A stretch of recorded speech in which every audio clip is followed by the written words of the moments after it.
Hey guys, just going to fly through Tuesday's home workout with you. So into another week. Hopefully won't have too many more weeks left. So just stick with it, keep working through your workouts as best you can. If you're not doing the home workouts, just do something. Keep as active as you possibly can. It'll just make the transition back to the gym just that little bit easier for you. So today's workout, mobility work, first thing we're going to do is just external rotations. So sitting down, if you have a dumbbell, we can use a dumbbell. If not, you can just use any kind of household object or anything at all. So bringing that heel in towards your bum, elbow resting on your knee. From there, all movement is coming in that shoulder joint, lowering down, rotating all the way back up, down and back up. So you'll do 8 on one side, switching over, doing 8 on the other side. Then we're just going to go into our pull aparts. So we should all know our pull aparts, obviously. So we are just going to use a red band, overhand grip, pulling right across our chest, squeezing those shoulder blades together at the back, eye level, pulling across, squeezing those shoulder blades together at the back. So you'll do 10 of those. If you don't have a band and you want to do something for pull aparts, what you can do is create tension. So you just get a towel, roll up a towel, get into that position, pull the towel as much across your body as you possibly can. Okay, open up, squeeze those shoulder blades together and then hold. So get into a hold position in that end range. Is that okay? So that's just an alternative if you don't have a band. After that, we're just going to do some lying T-spine circles. Okay, so a lying T-spine circles. If you have a foam roller, you can use this just as a little bit of feedback. So I'm just going to use the dumbbell here. So all you're going to do is lie down on your side, one leg comes right across and it's just going to rest on my dumbbell. Okay, so that just gives you a little bit of feedback. So all I want is to make sure that I keep contact with that dumbbell all the time. Okay, one hand comes out on top of the other, and then from there I'm going to draw big circles. Okay, so I'm going to go all the way over, trying to trace the floor. So right over, trying not to bend my hand, so just things in my way here. Okay, so a big circle all the way right over, keeping that hand as close to your body as you go over, all the way over and back. Okay, so big circles, tracing the floor, try not to bend the elbow, doing this sort of thing just so you can keep it close. It is controlled, straight arm, all the movement is coming in that shoulder joint. Okay, just opening up the T-spine as much as you can. So you do 5 or 6 on each side, switching over, 5 or 6 on the other side. So okay, little bit of strength work today. Okay, so first thing we'll do is just some one arm rows. So you can set yourself up a couple of different ways. Okay, so I'm sure everybody has something to lean onto. Okay, if not, what you can easily do is just rest your hand on your knee and we can do one arm rows like that. Other than that, we're just going to put hand on table or desk. Okay, so if you have a bench, obviously you can do them like on the gym. So we'll have hand onto the bench like that and then rowing. So, but I've just got my hand on the desk.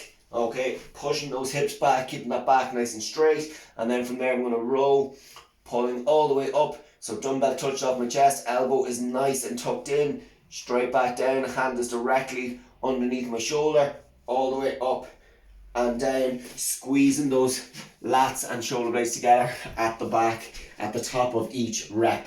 Is that okay? So again, like I've been kind of saying with the strength work, it's kind of dependent rep range on the weight that you actually have available to you.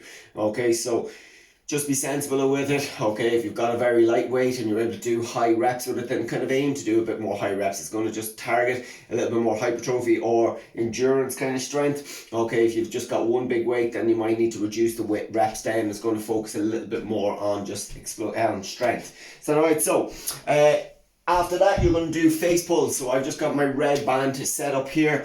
Okay, so basically with a face pull, okay, you're going to use your red band. You're going to create as much tension as you can. You're going to walk back with that band. Okay, you're going to have overhand grip.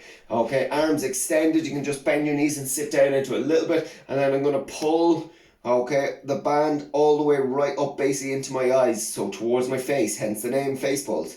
Okay, extending back, squeezing those shoulder blades together at the back, keeping my lats engaged all the time. So my core, my lats are nice and braced all the time as I pull in. So we're going to do 25 reps on that every single time. So it's 25 reps pulling in. Create as much tension in the band as you are able to. Is that okay? So that's it, 5 or 6 rounds of our strength work before we kick into the Metcon. So Metcon today is as many rounds as possible, okay, in 11 minutes. Okay, so just mix it up, 11 minutes, why not? Okay, so what we're going to do is you're going to do 12 snatches. Okay, so that is alternating snatches. You're going to do 12 snatches. Okay, so it is right hand, left hand, right hand, left hand. Remember guys, when we are doing our snatches, okay, please keep our chest up, our eyes looking forward, so weight will just touch off the floor. Okay, keeping that weight as close to your body as you can as weight extends up overhead. We can change overhead, we can change hands on the way down, or for just comfortable, we can change when we get to the floor. So keep that weight close, extend up and overhead. Remember, use your legs, your lower body as well to get that weight up overhead if you start to struggle. So it'll be 6 on the right, 6 on the left. Then we're going to jump straight down and we're going to do 6 renegade rows. This is just 6 in total, okay? So 6 in total, so it's 3 on each side. Okay, so it's 3 on each side. So if you've only got one weight, okay, you can do all 3 on one side, then switch over and do 3 on the other side. If you've got 2 weights, do them alternating, right, left, and so on. Okay, so, but just remember with the renegade row, just see a lot of people when they've only got one weight, okay, and they start doing this. Okay, it still needs to go all the way to the floor, up, touch, up and down. So do 3, switch hands, do 3 on the other side. Is that okay? Once you've that done, okay, taking our dumbbell, and then we're going to do 12 cleans. Up, weight, there, changing, and getting that weight up into that clean position, into the shoulder, onto the shoulders, into our front rack. Is that okay? So it is 12 snatches, that is alternating hands with the snatches. It is 6 renegade rows, that is 3 on each side, and then it is 12 cleans. Okay, so it is 12 cleans, that is alternating as well. Okay, so it is 11 minutes, as many rounds as possible of that in 11 minutes. 12 snatches, 6 renegade rows, and 12 cleans. That's it guys, I will see you on Zoom at 10 AM. Talk to you then.